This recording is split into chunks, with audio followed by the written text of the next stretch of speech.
Oi gente, tudo bem? Eu sou a professora Maiara Brasil e hoje nós vamos continuar o nosso assunto sobre o Império Inca, né? Então, como eu falei para vocês, eles tinham muitas características religiosas, a arquitetura, a questão urbana, né? Tudo isso. Os Incas, gente, como eu falei para vocês, é um império. Então, o império é porque eles conquistaram outros povos. Eles não ficaram só ali no povo de origem, né? Na etnia de origem. Eles conquistaram ali os povos vizinhos. Eles formaram um grande território na América do Sul, como a gente tinha falado na aula passada. E hoje nós vamos ver o quê, né? Nós vamos ver aí já o finalzinho sobre eles, que é sobre as classes sociais, né? Sobre os camponeses. Eu indiquei um filme para vocês na aula passada.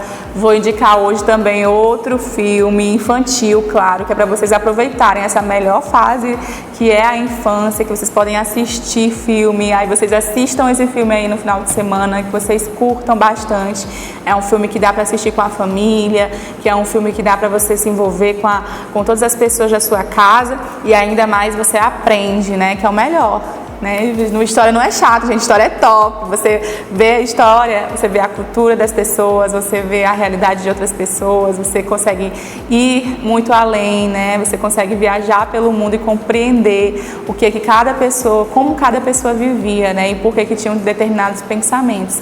Então, curtam bastante, como vocês sabem, eu gosto bastante desses assuntos daí dos povos da América, astecas, maias, incas. Então, se vocês forem viajar um dia, né, me levem junto com vocês. Então vamos lá. A classe social, eles eram hierárquicos, eles não eram igualitários igual os indígenas aqui do Brasil. Nós vamos falar nas próximas aulas sobre os tupis, sobre macro-G, tupi, né? Que tupi não fica no plural, não, é tupi e macro-G. Nós vamos ver esses povos aí que é mais predominante no Brasil, né? O que hoje nós chamamos de território brasileiro, mas por muitos e muitos anos aí coexistiu com outras etnias que nós estamos estudando agora, que são os astecas, que são os maias, que são os incas, e eles eram diferentes dos povos ali onde hoje é o Brasil, porque eles eram hierárquicos. O que é uma hierarquia, gente? Hierarquia é quando nós temos uma classe social que é dividida, em que cada um tem sua determinada função, né? Então isso é uma hierarquia.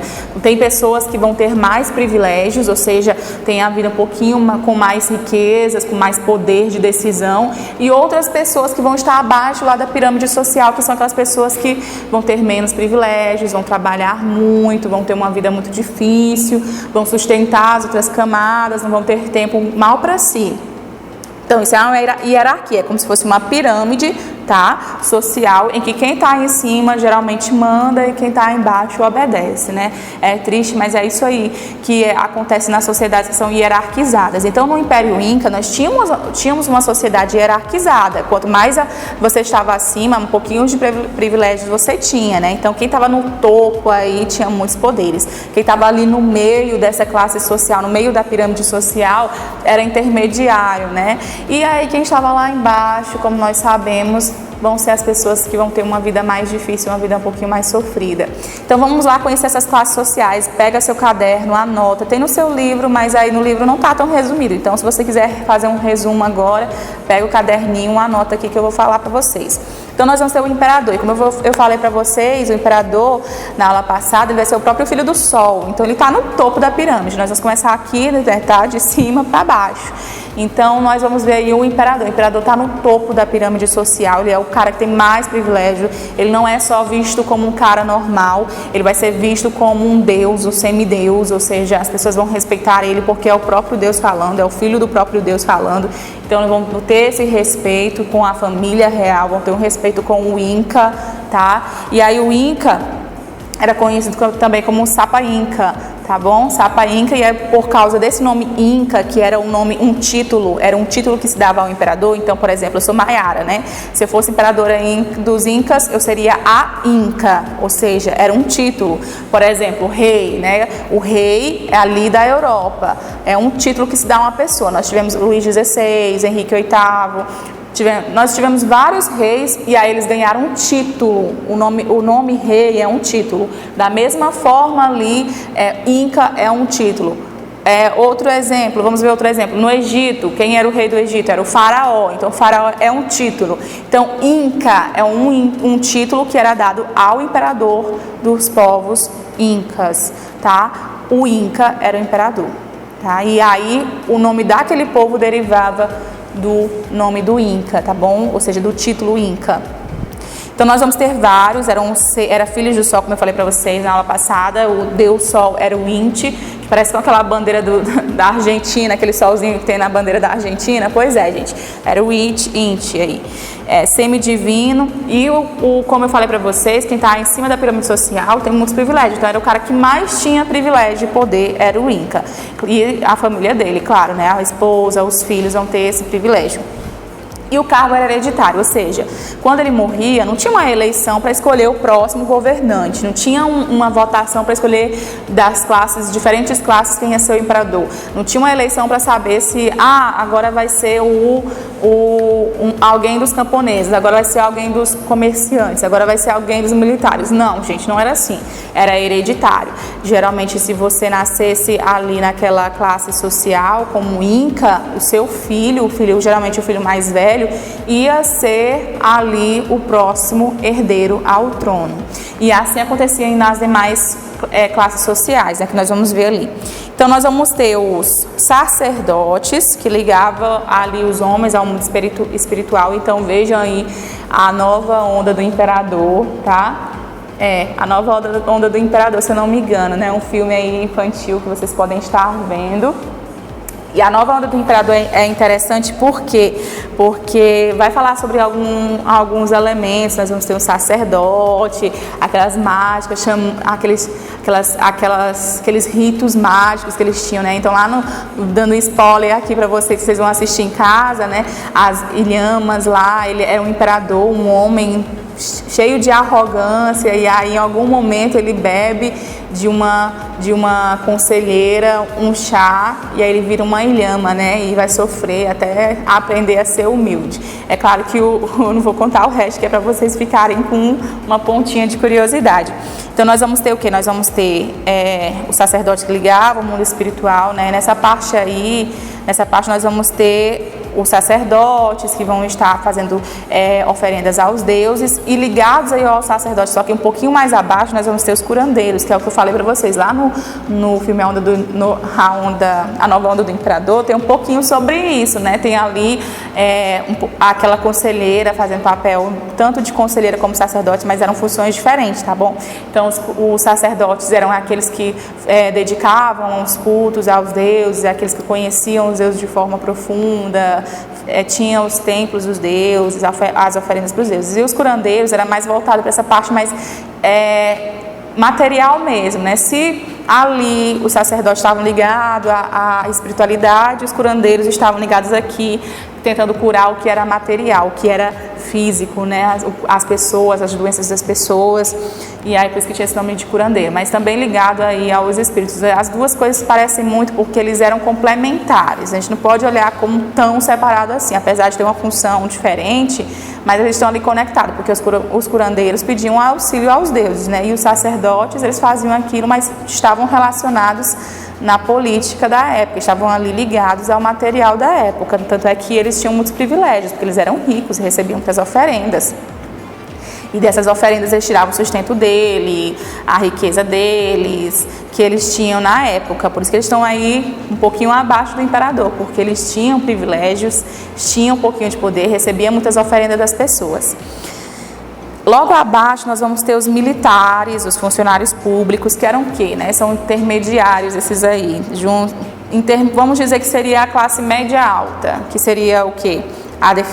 Os militares, a defesa do império, como eu falei para vocês, eles conquistaram povos, então é claro que esses povos eles vão ser subjugados. Alguns podem ser revoltosos, não quererem aceitar a condição de submissão, então alguns levantes podiam acontecer, então o imperador se preocupava em ter militares para poder defender, né? Então o caso aqui, essa primeira parte da classe média alta dos militares, essa classe alta dos militares eram mais as cabeças que lideravam o exército, tá bom? Nessa parte aqui, classe alta, tá? Classe alta era, classe média alta, militares eram ali aqueles que lideravam o exército. Não é todo o exército não, tá? O exército mesmo, a parte mais prática que ia para as guerras fica um pouquinho mais abaixo. E os funcionários públicos, por quê, gente? Porque precisava de alguém para administrar o reino, ele ia administrar sozinho. Então nós tínhamos meio que pequenos governadores em algumas regiões, E também tinha pessoas que cuidavam da administração, a contagem de tudo que entrava, né, de tudo que era produzido, a questão dos impostos também, a cobrança dos impostos. Então era isso, os militares serviam para a defesa do império e os funcionários públicos era para a parte administrativa mesmo, ajudar a administração do imperador, como, por exemplo, a cobrança de impostos. Nós vamos ter os artesãos e, logo abaixo, os artesãos e os soldados. Como eu falei para vocês, os soldados é diferente dos militares, os líderes, né? Os líderes ficavam um pouquinho mais acima e os soldados um pouquinho mais abaixo, mas ainda tinham um certo prestígio ali na sociedade ainda, assim como os artesãos. Os artesãos tinham um pequeno comércio ali, apesar de serem basicamente agricultura, nós não vamos confundir as coisas, né? Eles eram pessoas que viviam da agricultura e do pastoreio. Mas eles tinham sim ali um artesanato, eles fabricavam as próprias coisas, às vezes faziam trocas, mercadorias. No filme que eu indiquei hoje para vocês, vocês vão ver, né, que alguns momentos eles iam para essas regiões próximas, mais urbanas, para poder fazer algumas trocas. Às vezes passavam por uma seca, então eles faziam trocas comerciais, ofereciam seus serviços. Então é por aí que o artesanato está caminhando, tá bom? E nós vamos ter aí um tópico que eu vou falar para vocês. Nós temos os últimos que ficam na base dessa pirâmide social, que são os camponeses e os escravizados, que vão ser realmente a base, que vão sustentar todo o império, que vai sustentar todas as outras classes. É porque o imperador não vai para o campo, né, gente? Ele vai ali, pode até visitar o campo e tudo mais, pode tomar um banho ali no rio, mas ele não vai ali realmente arar a terra e fazer a coleta da terra. Ele vai se relacionar com outras questões. Então, quem que vai fazer a agricultura para ele? Os camponeses. Não só para o imperador, mas para todas as outras classes que estão acima. Então, os camponeses, eles eram responsáveis pela alimentação do império. Mas se você perguntar se eles tinham privilégios, eles quase não tinham privilégios. Eram tratados como se fosse um objeto mesmo, como se fosse uma mercadoria. É claro que num período de dificuldade, o imperador tinha a obrigação de cuidar de todas as pessoas. Mas nós sabemos que muitas vezes a gente dá privilégios para alguns grupos e outros não. Então, aqui no início, era bem assim mesmo, né? Primeiro, quando tinha um problema muito grande no império, iam dando primeiro para a parte mais alta. As partes mais altas iam recebendo primeiro e, por último, lá no rabinho da fila, eram os camponeses e ainda mais, depois dos camponeses, os escravizados. Eles tinham escravizados. E essa era a população que mais trabalhava para eles. E, inclusive, já entrando nos camponeses mesmos, os camponeses era a maior parte da população e praticamente sustentava as outras classes. E eles se organizavam como, né? Os camponeses, eles eram livres, mas eles moravam dentro das suas próprias casas, tinha ali pequenos vilarejos.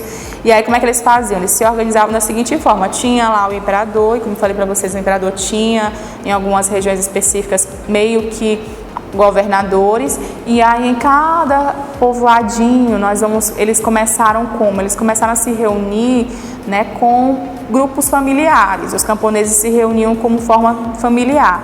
E aí dentro desse grupo de família, eu não sei se vocês já viram, né, duas famílias próximas, tinha lá algumas famílias próximas. Vamos supor que tenha umas 5 famílias muito próximas. Nessas 5 famílias, provavelmente cada família dessa tem um chefe.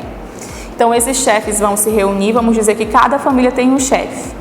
E aí, esse chefe vai lá e se reúne numa sala. Então, nós vamos ter 5 líderes, 5 chefes.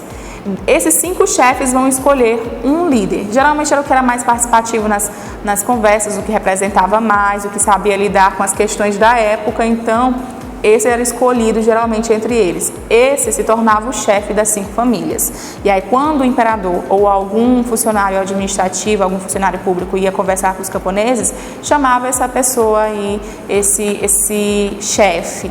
E aí, esse chefe era que falava em nome de toda a população. Lá no filme A Nova Onda do Imperador, vocês vão ver que o personagem que representa o camponês, a família está morrendo de fome, o vilarejo dele está morrendo de fome e morrendo de fome não, perdão, né? O imperador quer construir uma piscina lá na montanha, né? E aí ele sai, vai lá e conversa com o imperador em nome de quem? Em nome do vilarejo. Então, esse cara aí está representando quem? O chefe dos camponeses. E aí tem nome específico, né? Nós vamos ver aí os nomes específicos. Por exemplo, Os camponeses, os grupos era o Aile e o chefe era o Curaca. Então, e outra coisa, né, eles praticavam a mita. A mita era serviços prestados ao governo. Então, os camponeses, mesmo que estivessem que arar a terra, colher alguma coisa, eles estavam ali relacionados com a economia da agricultura, da terra, da criação de animais. Mesmo assim, quando o imperador ou um funcionário muito importante dentro do Império Inca pedisse algum serviço, eles tinham que abandonar ou então dar um jeitinho ali para ir servir o governo, né? Seja em construções, obras públicas, enfim. E aí eles iam e faziam todo esse serviço. E eles não ganhavam, não era remunerado. Então, esse trabalho aí nós vamos chamar dentro do Império Inca de mita, tá? De mita. E aí eles plantavam o que dentro do campo deles? Milho, feijão, batata. A alimentação deles era muito boa, muito baseada em tubérculos, né? Tubérculos. E aí eles tinham uma alimentação muito saudável, até mesmo do que a maioria da gente. A gente acha que a nossa alimentação ela é muito saudável, mas não, a gente come muita besteira. A gente tem muitas coisas industrializadas que fazem mal para o nosso corpo. E eles comiam coisas mesmo da natureza. Então eles tinham uma saúde, alguns tinham uma saúde melhor do que a nossa, né? E a gente encontrou muitos, os historiadores, arqueólogos, encontraram bastante. Eles gostavam de fazer urnas funerárias, né? Ou seja, tipo uns jarros enormes com pessoas dentro. Então tem múmias lá no Império Inca e quando analisa eles direitinho, parece que eles estão em boa conservação e analisando as múmias, parece que eles tinham uma vida muito saudável, uma alimentação muito saudável.